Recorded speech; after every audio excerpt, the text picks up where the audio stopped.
everyone, welcome to Adobe Live Artist Spotlight. My name is Sin Lagos, and today I will be your host. With us today is also Javier Mercedes. What's up, Javier?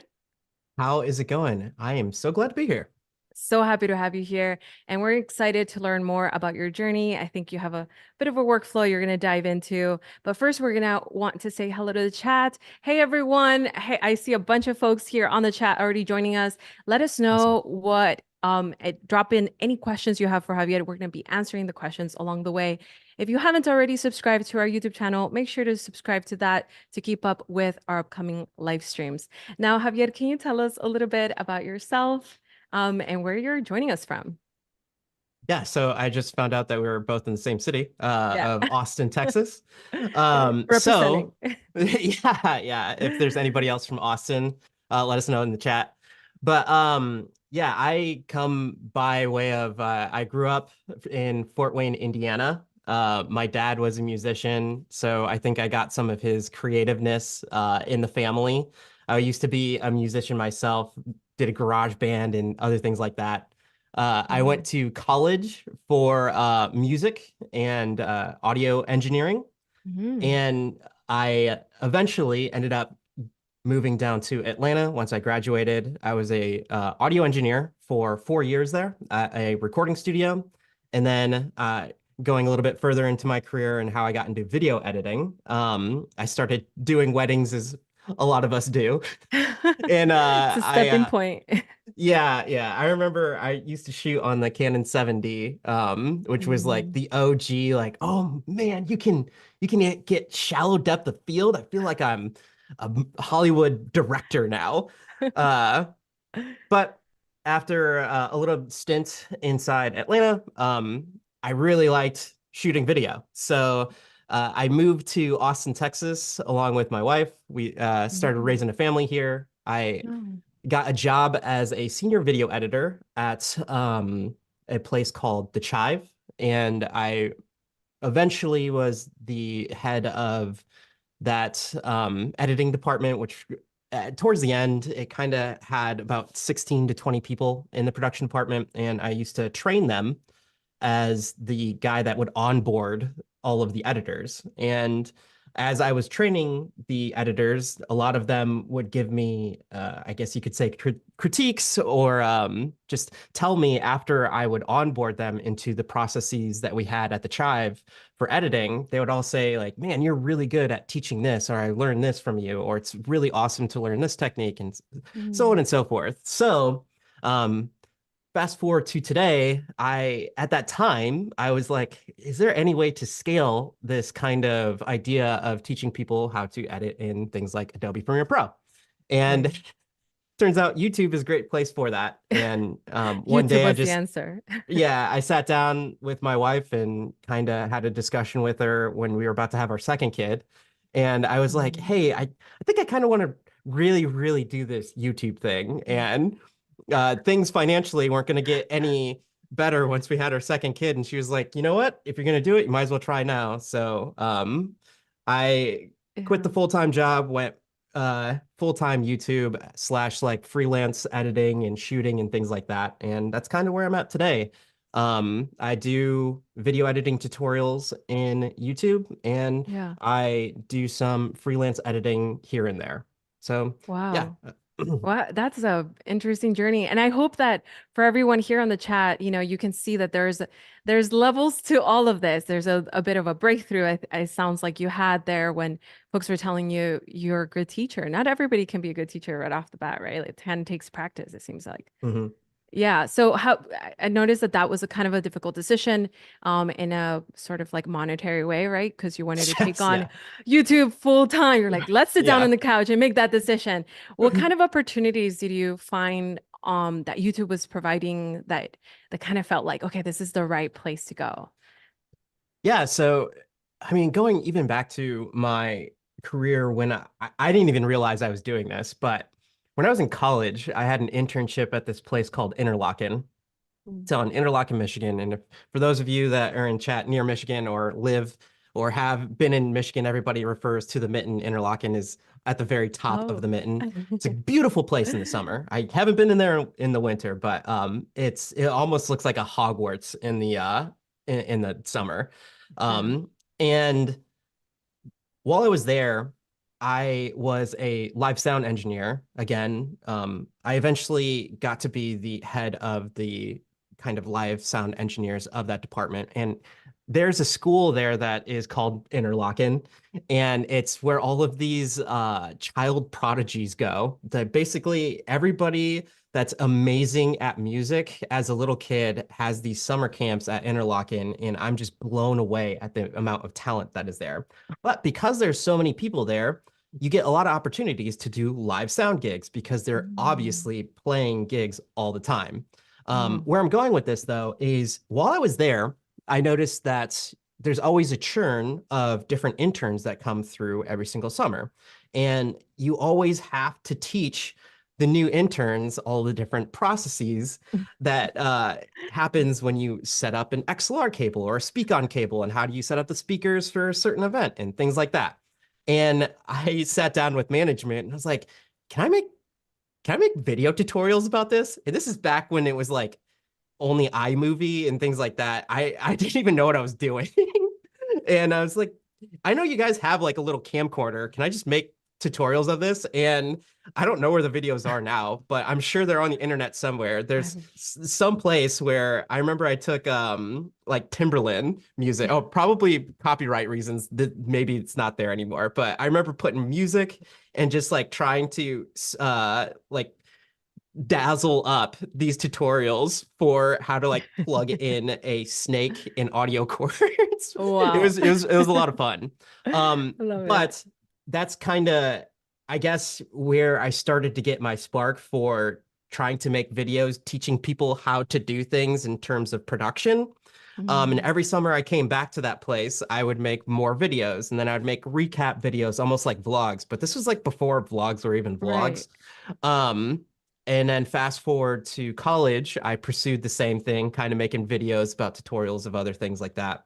So by the time I got to doing the YouTube thing, I didn't really think about what I was doing, but even the engineers at my recording studio in Atlanta, there was Mhm. this software. I forget what the name of it was, but to give you context of the kind of job that I did, while I was an engineer there, most of or I guess the bread and butter of the studio was things. I mean, it's in Atlanta, so there was hip hop, rap artists, and everything always coming in. But Mm. what I also did was uh, there is a lot of tax incentives for movies to be shot there. So a lot of Mm. actors and actresses would come to a studio like ours to record something called ADR.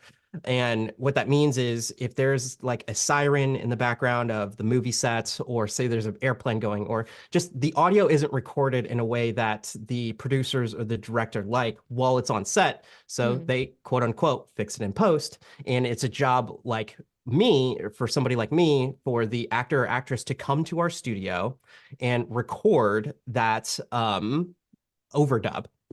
uh, Right. I got to learn a lot about just the movie industry in general and how you Mm. collaborate with other studios across the globe. And there, Wow. oh, I remember the name of the software. So there was this software called Source Connect. And Oh. this is back when there used to be things where you would connect between studios through a almost telephone wire called ISDN.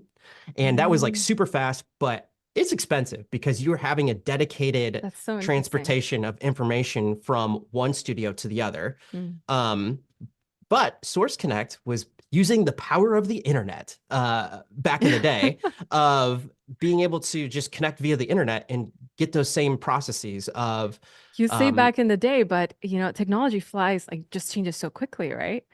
yeah, yeah. So they what the main concern was when you're syncing between studios is time code. And when you sync those, you need a Mm. way of sending the time code from one editor to the other. So, say Mm. we're in Premiere Pro or a different editor, and you need to be able to sync both DAWs at the same time or the playhead. So when I hit play, say I'm here in Austin, Texas, if I hit play on my keyboard here, it automatically hits play on your version of the edit in wherever you're at in the world. And Source Oh, Connect did that. wow. But you have to know how to use the software. And Mhm. I was one of the youngest guys there. A lot of the other engineers that I worked with were people that got to work with like James Brown back in the day and other things like that. So when it came to this software, they're like, all right, Javier, you're a representative for Source Connect. And I was like, you know what? I think I'm going to make a video about this too. So You're like, I made someone needs a it. yeah. So there was a lot of problem solving that came with that software because it was new. But I would just always make little tutorial videos about that software, and Oh. I got less and less questions from the engineers as it would progress on after I would show these videos. Well, remember, I And made those were this published on thing. YouTube. Those. No. This was, I mean, again, this is like still back in the day where Oh, okay, got it. it was just for internal. Although I feel like if I would have made a YouTube video of It would it, have probably been it would helpful. have done, yeah.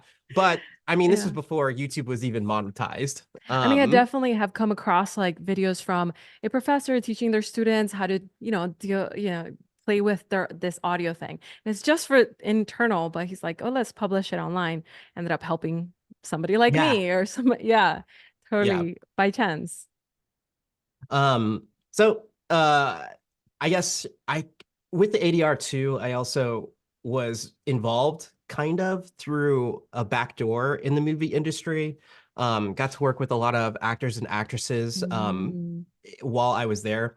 I got to record a former president's audiobook, Jimmy Carter. Jimmy Carter, right. Hmm. I got to record a That's bunch of amazing. different audiobooks.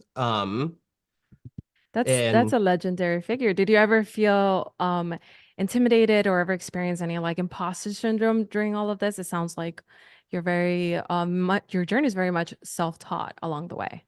No, not necessarily, only because you're there to do a job, and Mm, a lot of I will say it's always nice when the people that you're interacting with hmm. are just normal people. Like one of the best people I got to work with at the time was Dr. J. I mean, he was a legendary basketball player, and I got to record his biography of sorts.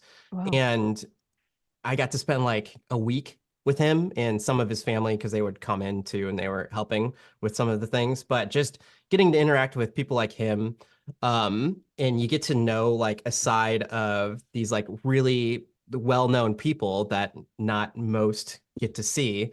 But at the Mm, same time, you're not there like trying to take selfies with them. mm. For the most part, you're just there, or I just saw myself as like, how can I make this as smooth of a process and as enjoyable of an experience as possible And be able when to I am deliver working also. with these people. Yeah. Yeah. Uh, Yeah, that pressure So of delivering something for a very important figure. Um, I guess that's not something you experience at all. yeah, I will say the Secret Service people for Jimmy Carter were pretty cool. Intimate. They, Okay. they yeah, they talked about how I love. he's still, I mean, this is again back in the day, but he still would like outwalk them because he did a lot of exercising. He would just go for walks You every got to single keep up day, with and him. like he was the one keeping them in shape. We have here on the chat. I enjoy the spotlights. Happy to see Javier Mercedes today from Texas. So there's a couple of people here from Texas as well. Awesome. That's awesome. Yeah, so I'm really intrigued by your journey of like going from audio engineering to Yeah. now video editing and content creation on YouTube. Um, did any of those three seem separate from each other? Do you find that there was a lot more common ground than we suspect, or are they really that much different from each other? Yeah, so my original experience in an editing software is Pro Tools. I just everything that I learned was in audio editing, and Mm. so many elements to video editing that Yeah. has similarities to things like music theory. I'm in terms of like cadence and Mhm. story structure and just how a edit appears, whether you use 2 frames, 3 frames, whether you zoom in, you zoom out. Every single couple Mhm. frames, you're making a decision what you're deciding to show the viewer. Right. And the same thing goes for audio editing. There's so many elements. Now, from a technical standpoint, sure, there was some gap to cover when it came to learning Premiere Pro, but it's not that much. In fact, there were some instances where I actually benefited from my audio career because I was stronger in that area than other video editors. So I found Mm. myself getting certain types of gigs more than others because I not only maybe at the beginning I was like a mediocre um video editor, but at least I could take the audio and work it around and solve all of the issues that were happening with the audio. I mean, perfect example of this is when I got the job at the Chive, they actually hired me and my one of my first gigs that I did full time with them, along with all the video editing, was take on their podcast. And it was actually Mm. me that wanted to I wanted to take them from just doing an audio podcast to a video podcast. Uh, Yeah. so yeah. That's so cool. I mean, most people take that journey backwards, right? So it's like they become a video editor and then they come to recognize there's all these interesting elements that happen beneath, just by the sound and sound effects and dubbing, all of these elements kind of come secondary. Seems like your journey Mhm. was backwards and it helped you out and standing out, right? Yeah, I would say what's interesting is I don't know if like when you're a like-minded individual, if you just attract other like-minded individuals, Hmm. but maybe other people in the chat could answer this if they are video editors or just creatives in general. I find that most of the other video editors that I've met in some way, shape, or form play like an instrument. For example, one of my good editing friends, he does American Ninja Warrior, Jeff Barch. He's Story Greenlight on YouTube for those of you that want to check him out. He has an Mhm. amazing channel that's completely dedicated to the story art form of editing. I would say mine's more technical and showing you all the trinkets and doodads that Premiere Pro can do. But if you're looking for the fundamentals of storytelling, I would look no Mm. further than Jeff Barsh's I'll check those YouTube out. page because I mean, obviously he's in Hollywood doing it every single day. Um, but Tried and true. yeah, he was a piano major. There's other Mm. editors that or other creator friends that I know that when I'm looking at their Instagram stories out of nowhere, I'll just see them like, oh, here's a little diddly dad that I played on the piano, or I'll see like a piano in the background of their videos and everything. I'm like, and then I'll send them a DM and be like, hey, do you play piano? And they're like, yeah. I was like, whoa. Like, so Wow, I actually I had that's this conversation with Jeff about is there has to be something in the brain about video editing and maybe just like piano playing in general. mm. That's That's an just interesting those theory. decisions I would happen. be Yeah. curious to hear from the chat if anybody is musically inclined and this has led them to like almost like a segue into like what is video editing about. That's a interesting curiosity because I think it does kind of have a lot of like similar elements to Yeah. it. I mean, you have tempo, you have, storytelling and small sequences. It's everything has a bit of like pieces to it, right? Yeah. So that's super cool. I love that. I love to see if everybody else here on the chat can find themselves in the same route. But I'm curious also, I know that you also have won a lot of really interesting things. Like you won a sports Emmy. Oh, How did yeah. how did that Funny, feel? funny Was story. that Funny story about was that. this a milestone you had, or was this like one of those things where you're like, okay, I Let me I go feel grab good something about really this. quick. You know, this is one of those things that we often think about, at least for me, for when it comes to milestones. I think sometimes you think you know what you're after, like your goals, and Yeah. sometimes milestones kind of just happen and you're just grateful for them, right? So how was that Yeah. for you? So back in the day when I made that transition to full-time YouTube slash freelancing, it was way more freelancing than YouTube because obviously got to pay the bills. And I'm internally grateful to the connections that I made while I was at the Chive. So a lot of the freelance video or cinematographers that came in would obviously you build a relationship with the people that you're working with. Mm, And once some of the cinematographers learned that I was going just straight full-time freelance, I started getting calls like, "Hey, um, ESPN has a gig, CBS has a gig. wow. Hey, can you do this?" And it was nice to just know. I wasn't even expecting that. It was more just along the lines of, "Wow, I'm really grateful that people trust me to throw my name out there for these types of things." And it was out of nowhere. But March Madness, for those that don't know, if you're tuning in from some other part of the world, is the biggest college basketball tournament in the United States, and CBS was having their they cover it, and I got a call a week before everything started from one of the producers at CBS Sports, and they're like, "Hey, there's a team that made the tournament that when this happens, everybody they only have so many crews that they send out to follow teams and document their journey throughout the tournament." And it turned out that there was one team that made it that they're like, "Oh no, we don't have enough crews. Let's put it together a small crew and send it out to this college in order to uh, cover them." And that team ended up being Murray State and Wow. pretty popular NBA player Ja Morant Mm, now. mm, And so this was like one of my first experiences getting to edit for a actual big network.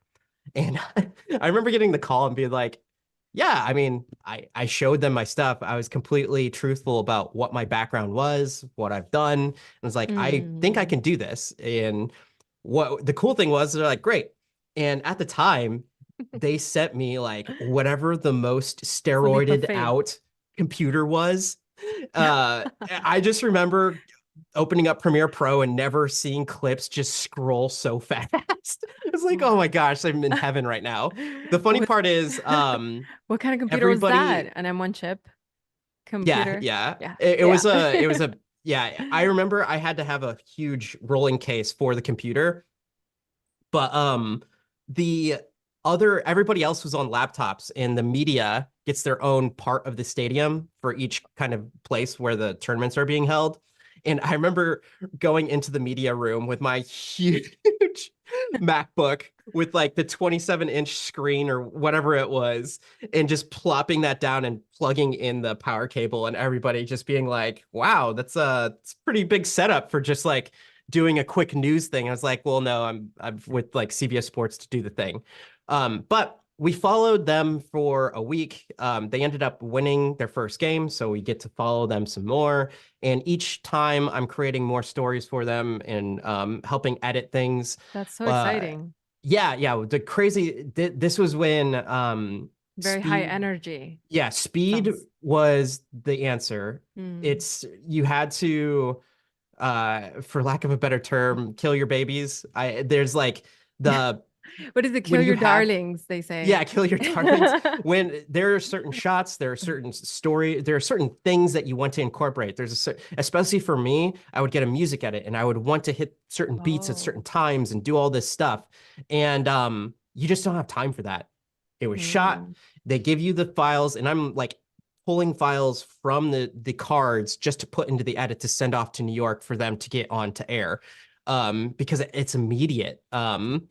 Absolutely. That I was get that was that. a great experience. But I found out that the whole production, I guess the production as a whole for that entire thing got a sports at me.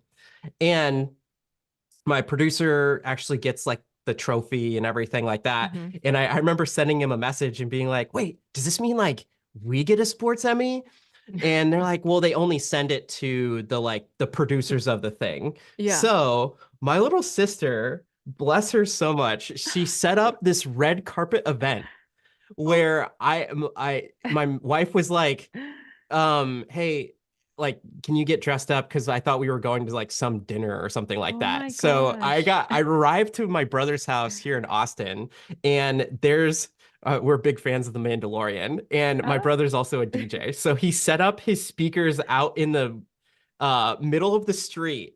And as we pull up, he's blaring Mandalorian theme music. are you serious? And my Oh little my God. sister comes up and she molded me I love an that. Emmy Wow. Oh, to like give me. And I was like, what is even going on? And I that's got even it. better. And then I walk in with this red carpet that they bought off Amazon or something like that. And I was like, what is even going on? And they're like, A it's your red blanket. carpet moment. So yeah, Voodoo that's says, "This is the way." yeah, yeah, it was so much Oh, better wow. than getting the She did a actual thing. great I was like, oh job. my gosh, this is amazing. Thank you so much. And what's funny enough is or I guess a proud moment is my little sister, she's 10 years younger than me, but she is also following in the footsteps of being a video editor. And now Oh, she's editing stuff for National Geographic, and she just had some stuff air on Discovery. Like when she started video wow. editing, it was like a whole bunch of medical, just like graphic videos, and Mm, she's dual developed a lot. language and everything. She's like super smart, and I Oh, know wow. that she wanted to do things with like nature, national. Her Mm. ultimate goal was National Geographic, and then to actually see her come out with stuff with that's edited by her with National Geographic. Now she's doing a whole bunch of ocean stuff. It's like it's really cool, really cool. So yeah, That's amazing. thank you to And my for little those of sister. you who are just joining us, we're here with Javier Mercedes, learning more about his journey and diving deep into the entire thing from the very start. And I love this because we have a bunch of people on the chat letting us know that they do have a musical bone. And Awesome, this is your theory here. I think it's turning out to be true. So people play like the flute, piano. That's so cool. Wow. Now I feel like I love have the to learn flute. an instrument. That's saxophone. Okay. Whoa, okay, that's so cool. And people are saying yes, that this is probably what led to the internet expansion. Like back in the days, we didn't have that kind the speed that we have today. I totally Yeah. get that. And I'm just curious about what you said. Like a lot of people, right away were recommending you. How do you find what kind of advice can you give like Yeah. people who are starting this journey or maybe shifting careers? How can they build their network? Like, what is something that has worked for you? So I don't so when it even started when I was in high school, uh I was always driven to create. And Mm. how it manifested itself in high school was a band called Groove Shelter, which you could probably still look up on Bandcamp. Shameless plug for my high school garage band. But I would write songs with my best friends to this day, and we would create stuff. But even then, what all of my high school friends, and it's not even your friend group, but it's the people surrounding that group and the other Mm. people surrounding that group, and then the group beyond that. When I come into high school and I ended up creating, oh, it's not just me, it's all of the bandmates and myself. But Mhm. imagine back when there wasn't as much of an abundance of information. When Yeah, I come into the high school and I have a CD that has a printed label. not too long ago. Funny story. We wanted to name our first CD Pow Surprise. I Uh-huh. misspelled it, so our first album was called Pow Supirse. And I showed up with our first bank of CDs that had a label on it. It had And a our photo typo. printed and everything. And we were selling it to kids in the lockers. Now, Wow. that just sounds like like anybody can do that. But if you see that even back in the day, it's like, oh, Javier like went and he actually recorded this album, whether it was Yeah. good or not. I think it was. But just the fact that we put together this stuff, we did these projects of our own. Um, like we wanted to do this ourselves, and the other people caught on that like, oh, hey, if I wanted to record X, Y, and Z, Javier did that thing. Let's call him up. Mm-hmm. So I think it even started there. Whereas, like in my high school book, it's like people thought that I was going to be some sort of entertainment person, which I guess kind of Right. became true. Go to Yeah. college. I ended Education up, and entertainment at the yeah, same time. yeah. We going back to the audio thing. I went to Ball State University, and during that time period, we actually got a state of the art recording studio, like an amazing equipment and everything. And I thought to myself, like, whoa, I want to be spending every single time, like every single hour of That's a my good feeling. time here. Mm-hmm. Um, Freshmen only had certain amount of hours and access to the place because obviously other people have to work and everything. But I found that any time that I could get my hands on the equipment, getting experience and all that stuff, I was doing it. And I do think a lot of it is luck, but also there's a right place Mm. and right time. I ended up becoming I was one year I would be one of the workers for one of the live sound things there. And Mm-hmm. then the next year I would come back, they would make me the lead sound engineer. Um Okay. the the um uh the place in Interlaken. The first year I went Mm-hmm. there, I was just one of the workers, one of the audio engineers. The next year I came back for an internship. I got to become the lead sound engineer of the whole like production crew along with a couple other people. And that kind of just continued through my career. And I think a lot of that just comes down to work ethic and just being enthusiastic about what I'm Mm-hmm. doing. Another case in point of that is the audio studio or the recording studio that I worked at. I needed to find an internship somewhere. I had a whole bunch of live sound experience in the real world, but I didn't have any recording experience. And I was like, man, I need to get this.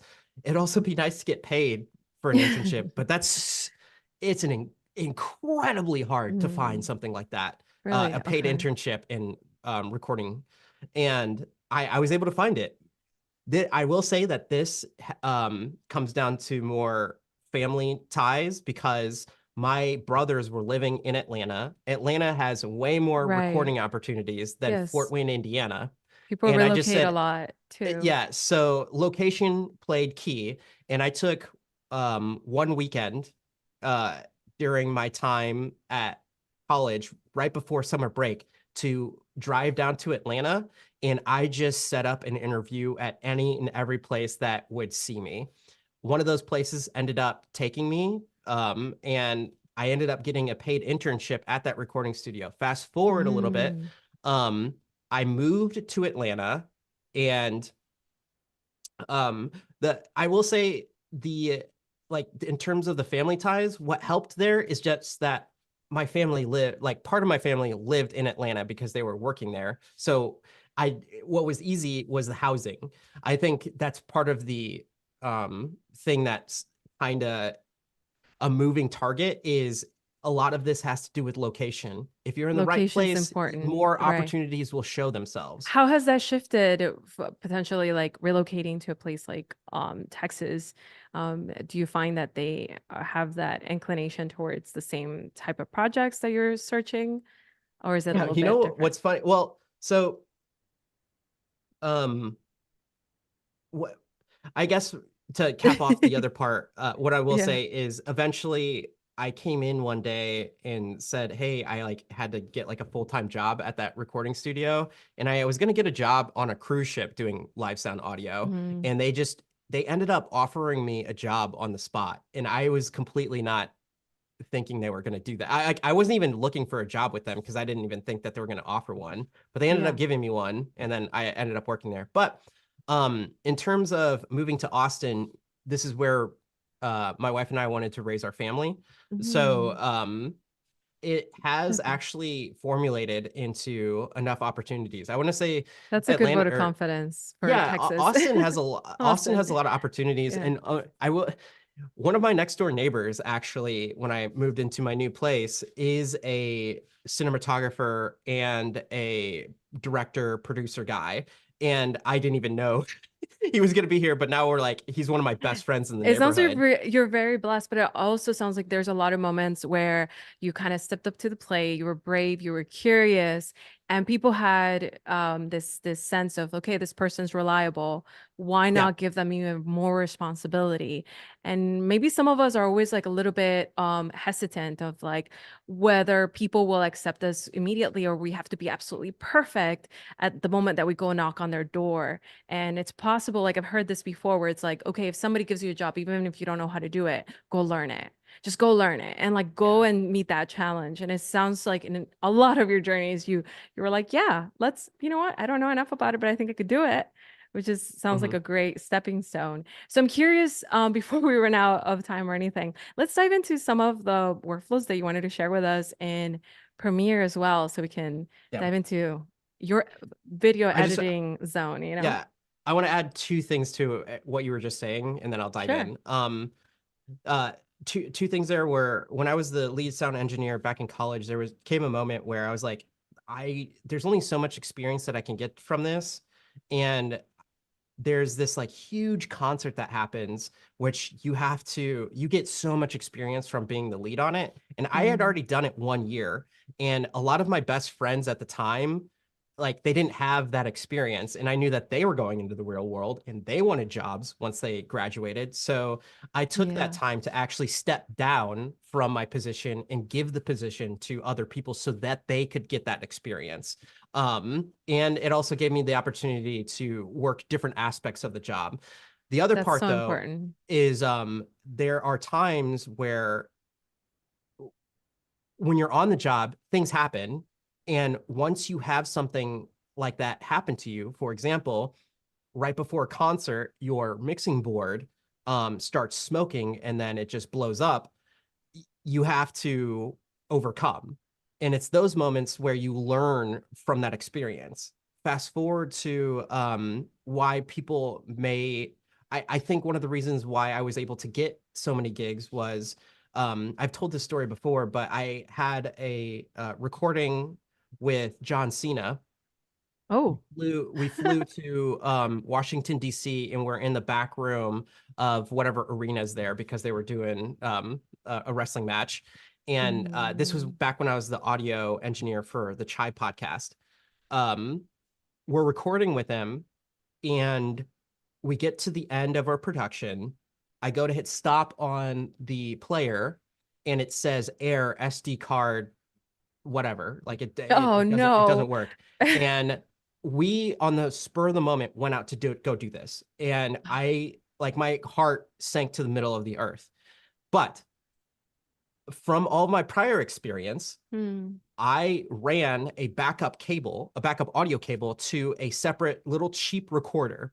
Now, granted, I'm not able to split troubleshoot. audio, but I had a master record just them talking where I could kind of go in and adjust some levels, but I didn't have the manipulation over um all of their microphones.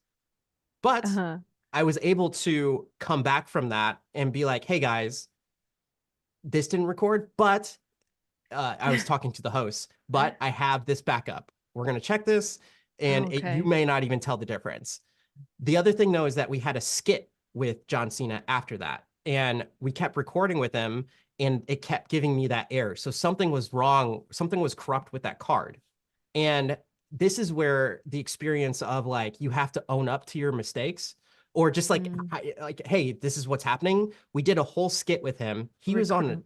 super time crunch and I go I'm the one in the room that has to Oh, go up to him and be like, "Hey, I'm sorry, but mm, I was not recording audio during that's a that tough take." call. And Mm-hmm. this goes back to a different time where I was working with Aaron Paul from Breaking Bad. And Mm. there was another time when I was sorry, I'm like going on certain tangents, but I think it's Yeah. important. I was working with him in the studio, and he did this whole take where I was not recording his breathing. He was Oh. doing ADR, and Aaron Paul was Hmm. so nice about it, but I mean, you're getting paid to like do your job. And I Absolutely. messed up then. I haven't had it. Sometimes, I haven't ha had an experience like that yeah. since. And Oh, that's good. where it comes into play is I again during that experience with it was we were recording for Need for Speed. I had to immediately when I saw what was happening, I came over the intercom and I was like, "Hey, people in LA, Gotta Aaron, come. I didn't know that we were recording for this. Can we please do another take? I'm sorry. Like this is completely my mistake." What you Mm. don't want to happen is not own up to your mistakes. Hmm. And then after everything's said and done, they ask for the project files and then you don't have that recording because And then you're then just at that fired. point, you can't do anything about it. And it is possible often that when you own up to your mistakes, there might be someone in the room that can have a solution, can contribute to maybe a skill set they haven't been called up to, but that's their moment, you know? And so it's Yeah. like good to open it up. And also, I think in that a lot of people when they speak, sometimes the second round is a lot better, you know, because they're just Yeah. like a little bit more used to it. So I think that's a cool idea too. But I'm curious, what Yes. did you want to show us on Yes, Premiere? we could get to this in the last couple seconds. What I will say though is that John Cena, that whole thing, he was really cool about it. I owned up to the mistakes because I already knew I had the backup, and I was He like, "Hey, didn't he can we didn't please tackle record you or this?" anything? No. Yeah, yeah, we got Okay, everything that's done, good. and I was able to do it in both instances. So Got I it. guess the moral of the story here is um, be as professional as possible, Mm, but people are human. Just try and anticipate everything, be on top of it. And even when you aren't, just show that it's like you tried your hardest to do X, Y, and Z. uh, And yeah. hopefully, over the time of your career as a professional, others will take notice and those will lead to more Yes, and more gigs. absolutely. All Give right. people a chance So, to give Premiere you a Pro. little grace, I think, maybe. Yeah. Yeah, go for it. uh, so, can you all see my screen? I can see it. I see So, some what this cool stuff. is a cut last year from ACL Fest. The last couple years, I've been a part of the social media production crew that's been covering ACL Fest, which is a music festival here in Austin, Texas. Yeah. And what we would have to do, going back to the kind of CBS things, is you shoot something that day and you put it out that day. So every Mm, single day, there's many of us that are shooter editors, and every single day we'll get a different topic, and some might be crowd, others might be the actual musical acts, others might mm. be features that are happening there, so on and so forth. So I have this edit, and because of just copyright things that I don't want this stream to get taken down, what I might do is just beatbox behind this this edit. Yeah. So Okay. the sound effects are here. I don't know if it'll play back smoothly, but I guess we'll find out here in a second. So this is one of the edits.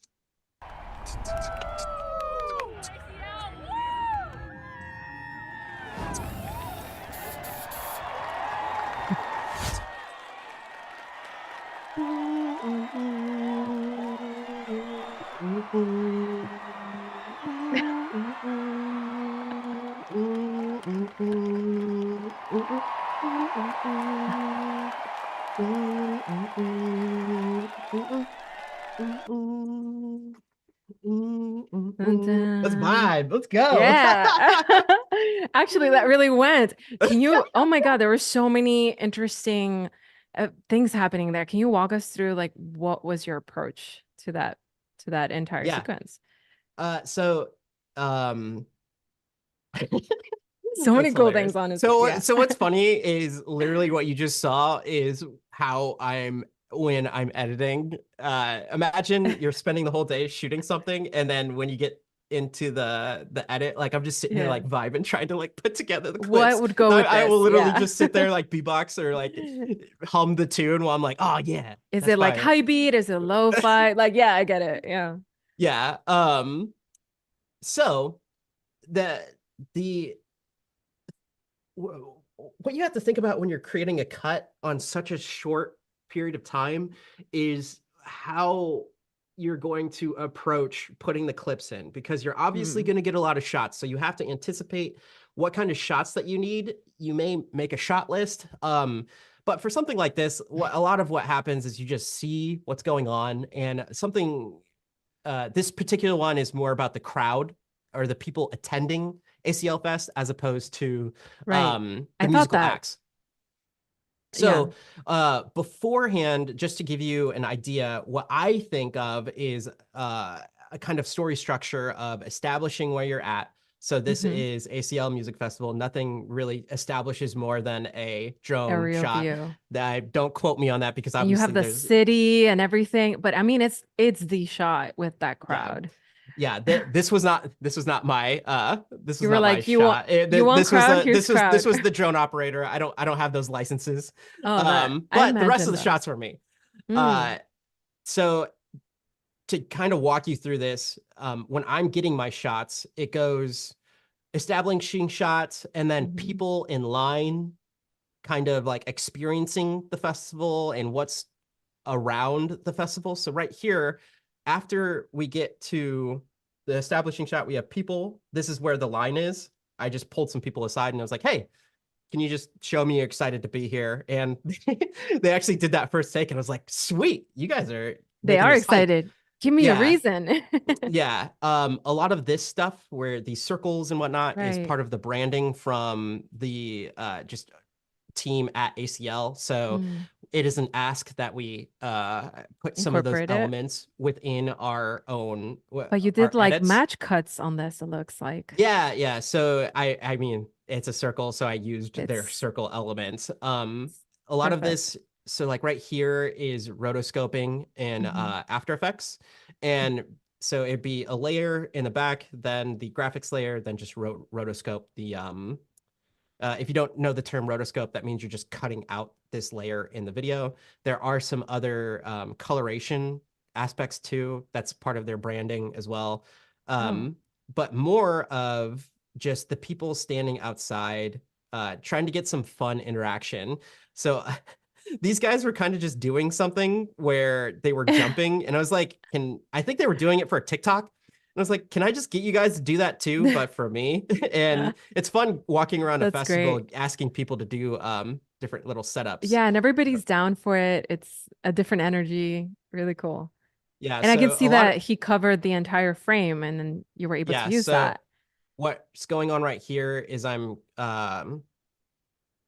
cutting two clips right on top of each other, and all I need to do is mask out as the person comes by. And this Passes is right something through. that I'm anticipating in my brain of, hey, when I get this shot, I want to go through and I want to make Right. sure that they cover the whole frame because it makes my job a lot Mm. easier to do this transition. So you're Um, thinking transitions even as you're on site.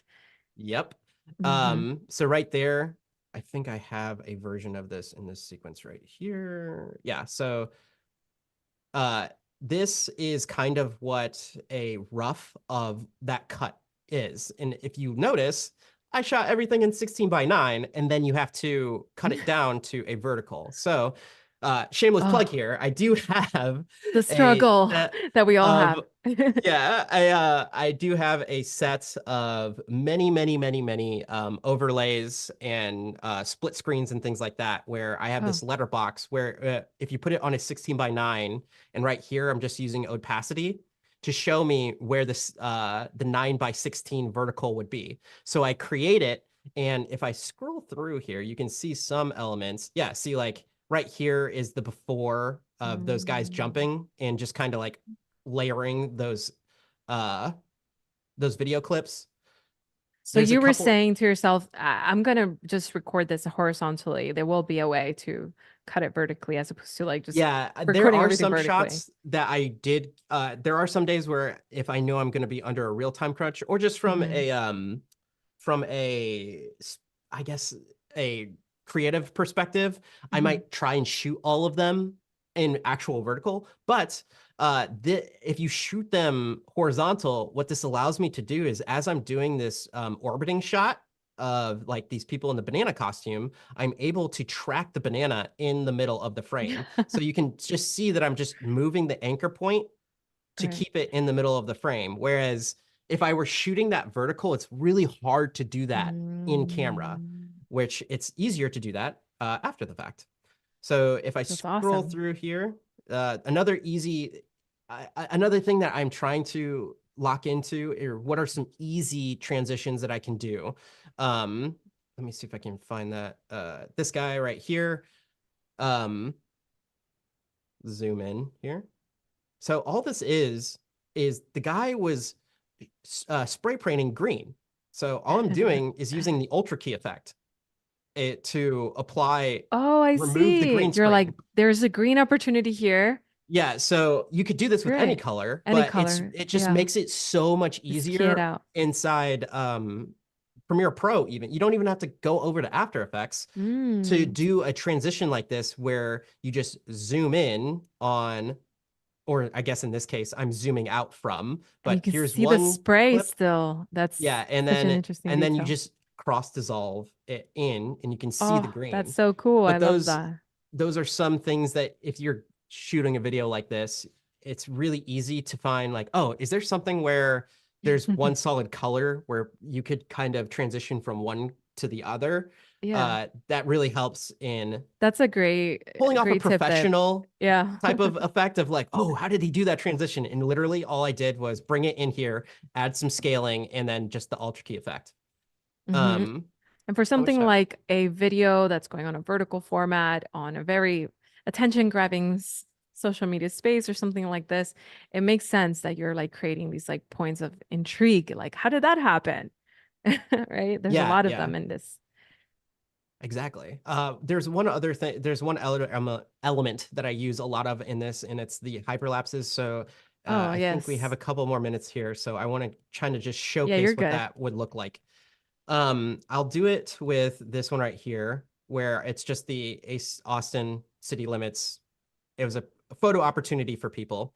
And what you do, there are devices that do hyperlapses like in camera now. The Insta360, I think, does one, and Can there's you other help versions of that. define? I know a lot of people get confused with like time lapses, hyperlapses, like what Yeah, so makes them different.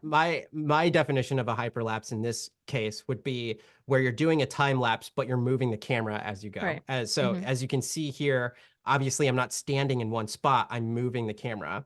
The trick to this is making sure that you have the right settings in terms of your focus and making sure that you focus on the same spot. So I put the 3x3 grid on my camera, or you could Mm. whatever kind of grid, but line up a crosshair. And right here, if you can see my mouse, I'm lining up my crosshair on this star, and that kind of stays in the same spot. So I will take a Wow. picture, I'll step over, take a picture, step over, take a picture, step over, and then do that So for ultimately, however these are long. photos compiled into a video. Yeah, so I'm going to show Mm, you what that looks like now. awesome. So over here in our project bin, I'm going to go to right click, import, and I believe I already have the file over here. Um, inside Premiere Pro, if you want to import a time lapse, all you need to do is rename your files so they're sequential. So I did that already in Lightroom, but right here, I don't want to. I'm speeding through the Yeah, we're process, but kind of have like a minute I've left. Yeah. okay. So right here, you want to go to show options and then make sure you have image sequence and you click on the Mhm. first one. I'll hit import. There is that file. The key here though is that you want to make the most of this. So it imported it as 29 frames per second. So I'm actually going to right click that, go into modify, interpret footage, and I'm going to turn this into, instead of 29 frames per second, I'm going to do 24. So that means for every single frame, it's going to put a picture In because my between. sequence is at 24 frames per second. If you notice So though, cool. it's going to be jittery. Oh, So I all you love need to that. do is build a new sequence. So I'm going to bring it over to my new sequence icon. And Rapid fire. We kind of have run out of time, that's but all right. this is awesome. Can you well, let's say goodbye to the chat. Thank you, chat, for being part of this. But I'm sure Javier can continue to teach you some more on YouTube. He is a YouTube tutorialist after all. Thank you so much, Javier, for being here Thank you with for us. having me. Thanks, everyone. Make sure to tune in to the next streams. See ya.